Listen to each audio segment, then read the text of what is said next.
Hello friends, my name is Gyanendra Rai and I have done BTech in Mechanical Engineering from MNIT Allahabad and currently I am pursuing Masters from IIT Roorkee. In between I have also worked as an engineer in Lind India Limited, and today we are going to discuss or try to solve a problem based on the concepts which I have discussed in the preceding videos. So here I have taken a problem from H.C. Verma, and I think it's the 34th problem in the chapter of fluid mechanics in the edition which I have.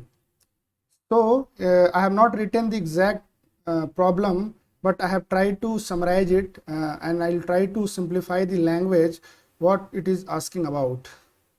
So दोस्तों, उस problem में हमें एक tank दिया हुआ है और tank में उसने कहा है कि जो टैंक का एरिया है वो है 0.4 मीटर पर स्क्वायर, 0.4 मीटर स्क्वायर, और जो टैंक में जो लिक्विड भरा हुआ है उसकी जो टोटल हाइट है वो है 80 सेंटीमीटर, और उस टैंक में हमने नीचे की तरफ एक ऑरिफिस क्रिएट किया है 4 mm स्क्वायर का, और इसमें एक एजम्पशन भी दिया हुआ है कि आप यहाँ पे इस लेवल पे और यहाँ पे आप प्रेशर एटमॉस्फेरिक प्रेशर के बराबर ले सकते हैं।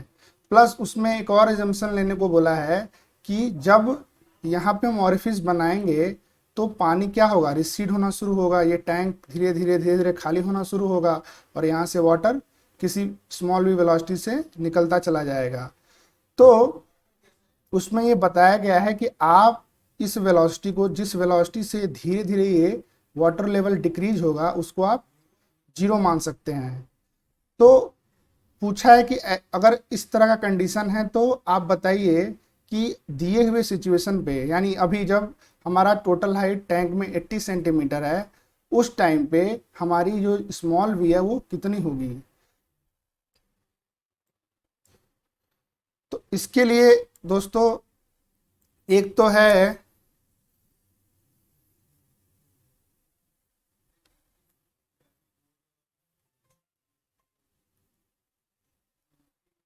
एक तो डायरेक्ट फॉर्मूला है कि आप v लिखिए, v equals to √2gh, where h is, what is h? h is the height between orifice and the free surface, the free surface in the tank. This is the free surface up to which water level exists. This is your free surface, ठीक है।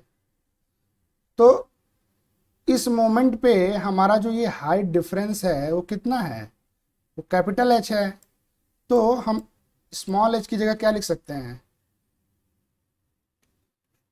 2g capital H, और इसमें आप value रखिए 2 into 10 into capital H, कितना होगा 0.8, ठीक है। और जब सॉल्व करेंगे तो आपका आंसर आएगा 4 मीटर पर सेकेंड। एक तो ये तरीका है, डायरेक्ट तरीका, और आपको अगर ये सब समझना है तो आप पिछले का वीडियोस देख सकते हैं, उसमें मैंने पूरा ये डिराइव किया है। अगर आपको मान लीजिए कि फॉर्मूला नहीं याद है तब क्या करें, तो सिंपली वही करना है जिस तरह से ये फॉर्मूला आया है, अब आपको उसके पीछे जाना पड़ेगा। आप इसमें चुपचाप बर्नौलीज इक्वेशन लगाइए। तो बर्नौलीज इक्वेशन लगाने के लिए हमें क्या करना होगा, हमें डेटम लेना होगा। एक डेटम लाइन यहाँ ले लीजिए, ठीक है, इसको हम अपना डेटम बना लेते हैं, ठीक है। इसको डेटम बनाने के बाद हम अपना इक्वेशन लिखते हैं। प्लस हमें 2 सेक्शन लेना होगा। एक तो इसको हम बोल देते हैं, हमारा नया फिगर बना लेते हैं, गंदा हो जाएगा सब, एक नया फिगर बना लेते हैं हम। यहाँ हमारा ऑरिफिस है, ये हमारा वाटर लेवल यहाँ तक है, तो ये हम लेते हैं सेक्शन 1 और यहाँ हम ले लेते हैं सेक्शन 2। अब इन दोनों के बीच में हम क्या करेंगे, बर्नौलीज इक्वेशन लगाएंगे, ठीक है। और यहाँ पे मान लेते हैं कि हमारा स्मॉल v है और ये यहाँ पे जो ये वाटर लेवल नीचे जा रहा है धीरे धीरे सेक्शन 1 पे, ये कैपिटल V से नीचे जा रहा है, ठीक है। तो हमारा बर्नौलीज इक्वेशन क्या होगा, P1 प्लस रो GH1 प्लस हाफ रो V1 square plus P2 plus रो GH2 plus half rho V2 square. अब हमारा V2 क्या है, स्मॉल भी है। PATM क्या है, ये P2 क्या है, PATM है। ये तो क्वेश्चन में आप पढ़ेंगे, वहाँ पे दिया हुआ था। ये इसको PATM बोला मानने के लिए दोनों को। तो यहाँ से दोनों PATM कट जाएंगे। और बोला है कि जो ये हमारा V1 ही क्या है, V1 क्या है, ये है V, सेक्शन 1 की वेलोसिटी। इसको बोला है कि आप जीरो ले लीजिए। तो आप ये सब रखेंगे तो आपको क्या मिलेगा, रो GH1 और ये half rho V1 square zero हो जाएगा, equals to rho GH2 plus half rho V2 का आप क्या ले सकते हैं, V2 क्या है, velocity of the liquid at section 2, that is small v square. Okay, now आप जो हैं H1 को क्या ले सकते हैं, H1 हमारा हो जाएगा रो जी कैपिटल H।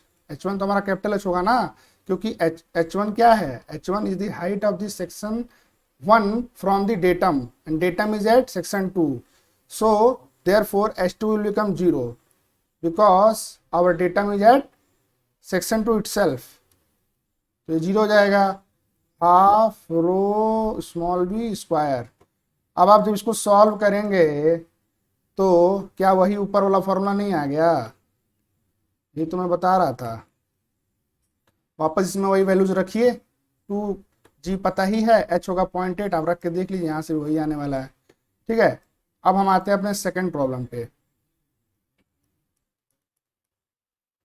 हाँ, सेकंड प्रॉब्लम क्या बोलता है, सेकंड प्रॉब्लम में बोला है हमको कि find v when h is small h/2। मतलब कह रहा है कि जो पानी जो है यहाँ पे ना, ये नीचे चलता जाएगा या जो भी फ्लूइड है, और जब ये यहाँ पे होगा, यानी जब ये यहाँ से इसकी हाइट h/2 होगी, उस मोमेंट पे हमारा ये स्मॉल v कितना होगा।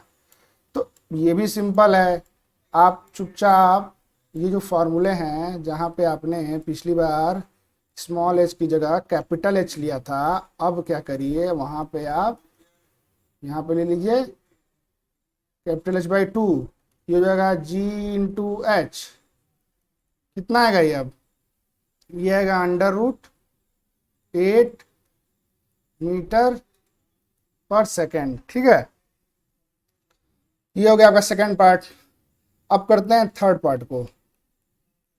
थर्ड पार्ट में क्या बोल रहा है, थर्ड पार्ट में बोल रहा है, जैसे ये देखो, ये तुम्हारा है टैंक। ठीक है, थर्ड पार्ट में हमसे ये पूछ रहा है कि ये वाटर लेवल यहाँ ले लो, ये हो गया हमारा ऑरिफिस, इसकी एरिया दिया हुआ है स्मॉल ए, इसका एरिया दिया हुआ है कैपिटल ए। टैंक सिलिंड्रिकल भी हो सकता है या जो भी जनरल शेप हो, कैपिटल ए दिया हुआ है। अब ये बोल रहा है कि भाई यहाँ से जब पानी रिसीड करना शुरू होगा, यहाँ से भी वेलोसिटी से, तो क्या पानी इसमें घटना शुरू होगा। तो ये पूछ रहा है कि तुम एक एक टाइम इंटरवल लो dt, बहुत छोटा टाइम इंटरवल है dt, बहुत ही छोटा। तो उस dt टाइम में अगर हम v इंटू dt से गुणा करें तो हमको क्या मिलेगा, v की यूनिट कितनी होती है, मीटर पर सेकेंड, और इसका कितना होता है, sorry v into D T into A, sorry into A. ठीक है, तो m² इंटू सेकेंड, तो ये कितना आएगा, मीटर क्यूब आएगा। तो ये बोल रहा है कि dt इंटरवल में ऑरिफिस से जितनी वॉल्यूम निकलेगी वो आपको रिलेट करना है किससे, यहाँ पे जो हमारा जब पानी यहाँ से निकलना शुरू होगा तो ये हाइट भी तो घटेगा।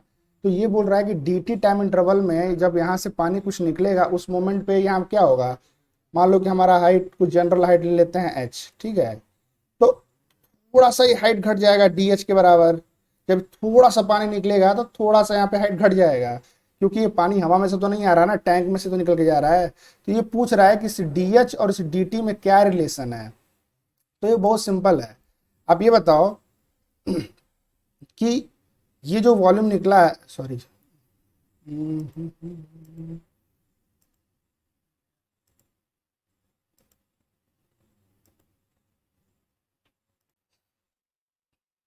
ये जो हमारा वॉल्यूम है, V into A into D T. ये क्या हो गया? ये हमारा वॉल्यूम है डी टी टाइम में, वॉल्यूम ऑफ द वाटर और fluid that comes out of the orifice in given time interval D T. ये कहाँ से आ रहा है? ये तो टैंक से ही तो आ रहा है। तो टैंक का वेलोसिटी अगर हम यहाँ पे कितना लिए थे, यहाँ अगर मान लें कि कैपिटल वी से नीचे जा रहा है धीरे धीरे, तो क्या होगा? v into A into D H. ठीक है, सॉरी एक मिनट।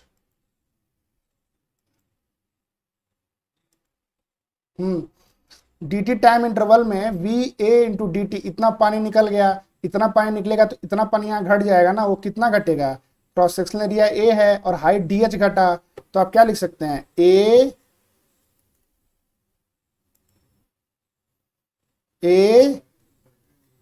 Into D H. ठीक है, मतलब इतना वॉल्यूम निकला और इतना वॉल्यूम घटा टैंक में, क्योंकि जो घटेगा वही तो निकलेगा।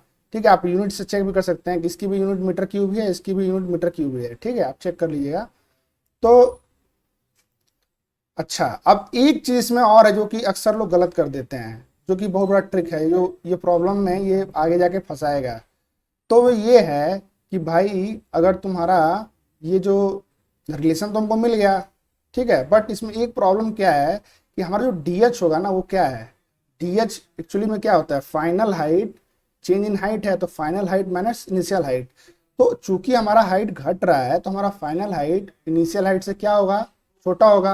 अगर तुम देखो हमारा कुछ पानी तो घट रहा है ना, तो मान लो कि कुछ हाइट ये है पहले और बाद में कुछ हाइट ये है, तो छोटे में से बड़ा घटाएंगे जो कि हमारा डी एच रिप्रेजेंट कर रहा है, तो क्या ये वैल्यू अपने आप में नेगेटिव नहीं होगी? तो नेगेटिव होगी तो इसमें एक -1 से गुणा करना पड़ेगा कि नहीं करना पड़ेगा? नहीं तो ये पूरा क्वांटिटी क्या होगा? नेगेटिव हो जाएगा। नेगेटिव पॉजिटिव बराबर कैसे हो सकता है भाई? तो असंभव है ना। तो इसलिए इसमें हमने माइनस से गुणा किया ताकि ये पॉजिटिव हो जाए, पॉजिटिव टू पॉजिटिव। ठीक है, तो ये हमारा रिलेशन मिला डी एच का डी टी के टर्म्स में, B A upon A minus D H into D T. आप रिलेवेंट वैल्यूज रखिए, स्मॉल वी आप निकाल चुके हैं। ठीक है, स्मॉल वी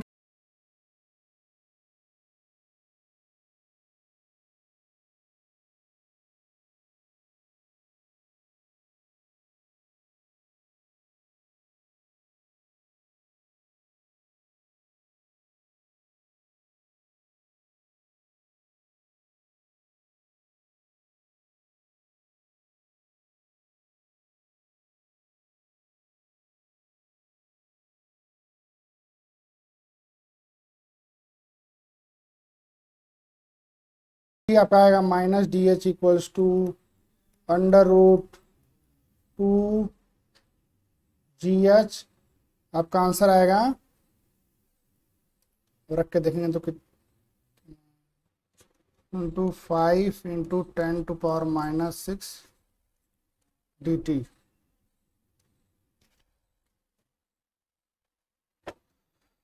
ठीक है, तो ये हमारा हो गया second problem, third problem solve. ठीक है, अब हम चलते हैं ऊपर, देखते हैं हमारा फोर्थ प्रॉब्लम क्या था। देखो हमारे पास क्या है, हमें अब करना है सॉल्व फोर्थ प्रॉब्लम। तो ये बोल रहा है ना कि जो हमारा टैंक दिया हुआ है, टैंक जो हमारा है, इसमें ये पूछ रहा है कि जब वाटर, शुरू में हमारा वाटर बिल कितना था? एच था।